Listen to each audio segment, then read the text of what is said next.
until you get that 6 months. Like I said, if you made get yourself $10 of that off the rip is going to your future self. But you got to figure out where that other 10 gonna come from. But you're gonna rob your future self to get that 10. Figure that out in your present. Having a this helps avoid debt and maintain financial stability. Because I'm telling you, you can get past them hiccups.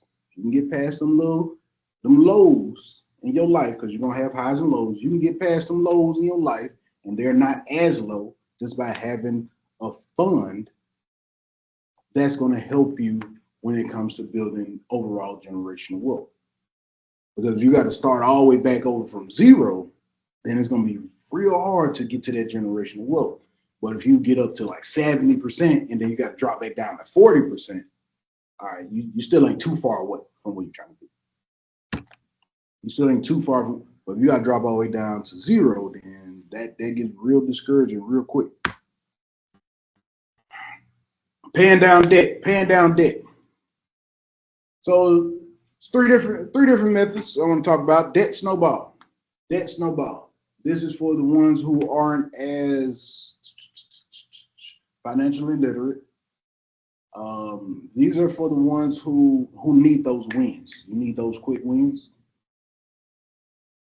So you pay off your smallest debts first to start building momentum. Like you might have, a debt that's $75. That you've been kind of pushing out. You might have a debt that's $200.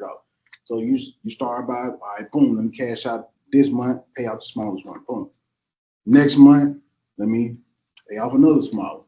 See, as you get those wins, you're gonna start feeling good. It's like, okay, I'm making a dent. Ideally, it's going, but in actuality, if you actually look at the overall picture, you might see that the smallest things that you're paying off is not the things that's really.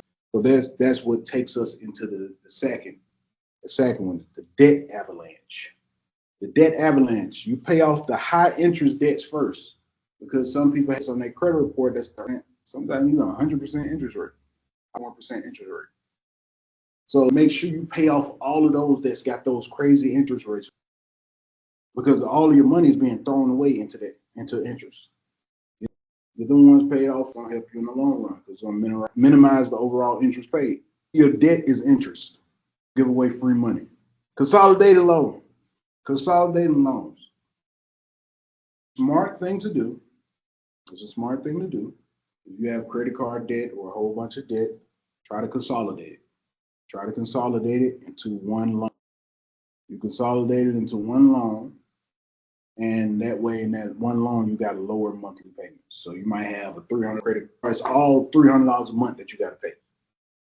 But if you do a consolidated loan, instead of you paying $900 a month, you have a $600 that you can use, kind of avalanche, and use that to kind of pay that down. But we don't want to go into the business with debt. I mean, there's ways building up your credit with credit and loans, secured credit cards and credit builder loans. Ideally, I say pick your top three. Pick your top three credit unions. Yes, you can go for the secured credit cards. Do what you do on that. But for me personally, I'm going to say go pick your top three credit unions. There's Navy Federal, Apple Federal, and what else? Delta Federal Credit Union. What else? Out there, pledge loans or secured loans. You take the money, however much money you can get. This is why I like the pledge loan option over the secured credit card option. You take it money. If you're able to get $5,000, for example, you only really need like $1,000 to do it. But just understand that the whole is the more I trust them to meet with. And if you're looking to build out your credit history and get high levels, you're gonna have to trust the bank, especially if you're a credit. So even if you have to borrow the money, I told somebody this. I'm like, if the only time out the month that you have the most money is during the first when the rent is due, sometimes it makes sense to go on that pledge loan with the rent money. Because if you do it the right way, you're gonna have that money back into your. So if you put $5,000 and started a pledge loan, they're gonna put a lien on this money. It don't actually go anywhere. You put it in an account, they put a lien on the money, and they use that to create the actual pledge loan. Now that pledge loan is gonna match whatever, let's say 5,000, for example.